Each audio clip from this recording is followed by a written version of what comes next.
And the speaker now is Mr. Barot. He is a program director, regional head of strategic programs, Marsh MacLennan Investor Dubai. He has worked in tons of corporate giants across the UK before making his mark in the UAE. So over to you, sir, for sharing your raw story at the platform.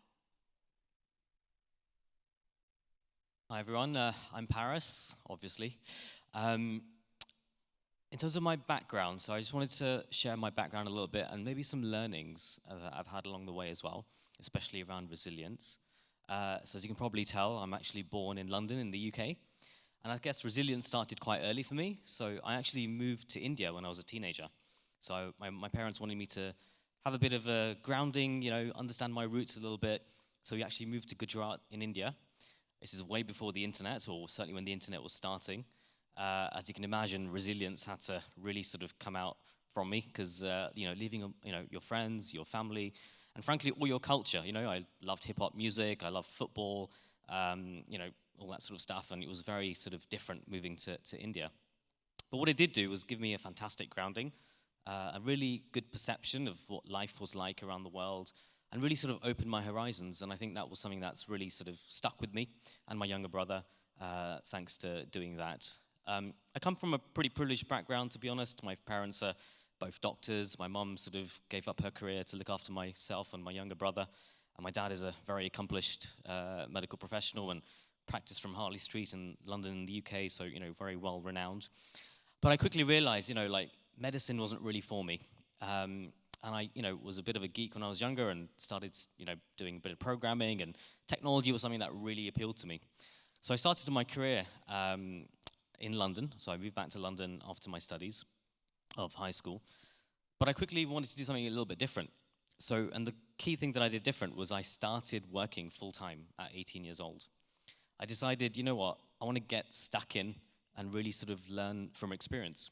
So I did that, and I also appreciated academia. I appreciated, having a degree, and all the rest of it was very important as well. So I used to work from, I still remember, 8 o'clock in the morning until 5 p.m., obviously my office job, and then study from 6 p.m. till 9 p.m. at night. Typically about 2 or 3 days a week also. But once again, resilient, I really wanted to be different. I think, living in a different part of the world and growing up in such a different type of sort of family and experience, made it feel okay to be different. And I think that's something that I really tried to do throughout my career. By the time I was 19, I was managing a small team of 8 to 9 people. And, I really felt like I was really learning skills and experiences. In terms of my resilience, I mean, obviously, when you're very early in your career, you're still learning, you're still sort of picking up skill sets from people, and you're still, understanding personalities and how humans sort of are, frankly. But I think one consistency that's sort of been consistent throughout my life, I guess, is sort of, philosophy. I can't think of a better word. And just having that bit of stoicism.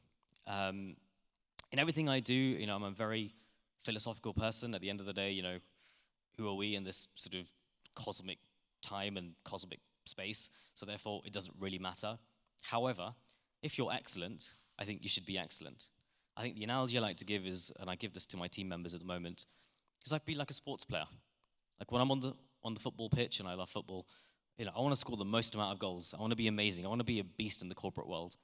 But when it's, time to not do that, it's fine. It doesn't really matter. Let's see how it goes, etc.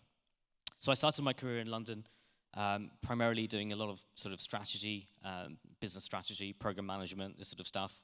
And I've been very successful in my career and very lucky to be able to do so. But another thing as well, which I think doesn't get spoken about enough, is, being quite picky and being quite choosy. I never followed money, and I was lucky enough not to, need to follow money constantly. And therefore, I was able to align myself to organizations, people that really, were similar in terms of mindset to me. So along the way, I picked up fantastic mentors, my bosses, my colleagues that I thought I, resonated with, etc. And that really sort of, held me throughout my time throughout my career. I started working, as a consultant at likes of AIG, HSBC, and then I always had this dream, even when I was early in my career, to work at Goldman Sachs. I was like, you know what? the American investment bank, these guys are the smartest people on the planet. I'm never going to get there, but let me just aim for the stars, maybe get to the top of the tree. And then one day, one of my friends, she called me. She said she was a recruiter, headhunter in the city of London.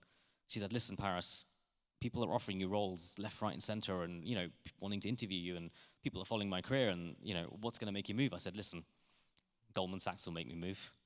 And I got a call. I interviewed with Goldman Sachs, and I was lucky enough to, get offered a role there as a consultant. But, that was risky in itself. I got offered a 5-month contract, even though I had a fantastic role at HSBC at the time. But, I wanted to do it. And I guess another sort of thing I said to myself was, bet on yourself. It's going to be fine. I did. And I moved to Goldman Sachs. I was there for 5.5 years. Really, really enjoyed my time there and picked up some fantastic mentors. I think from a resiliency perspective, I think, a few sort of things I tell people that I mentor at the moment, especially people early in their career, I think it's so underrated to be coachable. I think being coachable is, I feel like it's not spoken about enough. I appreciate people have a certain ideology and a certain way that they want to do things, and this is what's right and wrong. Unfortunately, the corporate world, there are lots of smart people in the corporate world and organizations that have lasted for decades, if not centuries. So therefore, you've got to be nimble about it as well, in terms of your mindset as well. And that's, one thing that I think being pragmatic sort of helps you along your way as well. I left Goldman Sachs for one reason and one reason only. That was because I wanted to live and work internationally. My wife is Canadian, and I thought, Canada would be a really cool place to live. So I lived in Canada for 5 years.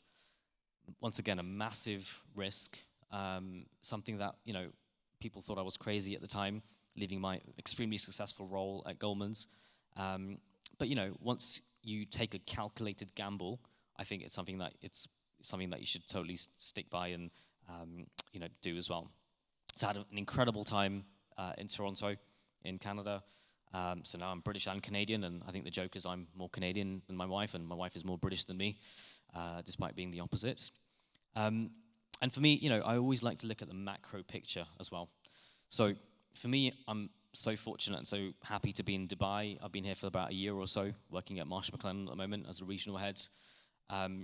Look, I think Asia, the Middle East are absolute engines of growth and engines of power in the future, and I'm so excited to be in this region.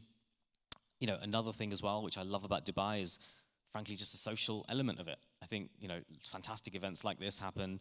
I think you're able to network. The culture is about collaboration, which I absolutely love. One of my really dear friends, Pratik, is in the audience at the moment as well, so I just want to shout him out as well.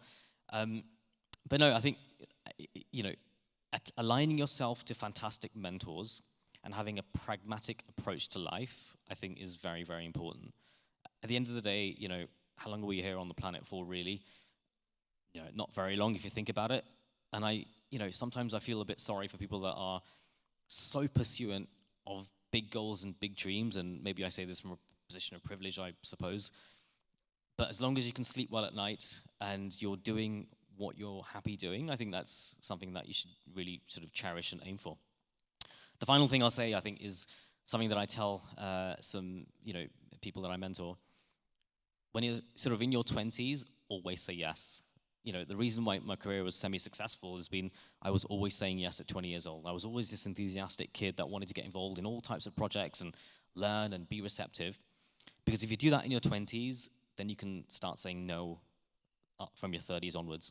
And now you're able to, think about what you really want to do, and have the privilege to do roles that you want, organizations that you want or not, or be entrepreneurial or whatever you want to do.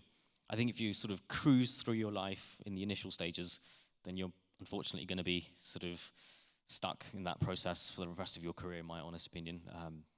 But yeah, thank you so much for listening to me, and lovely to meet you all.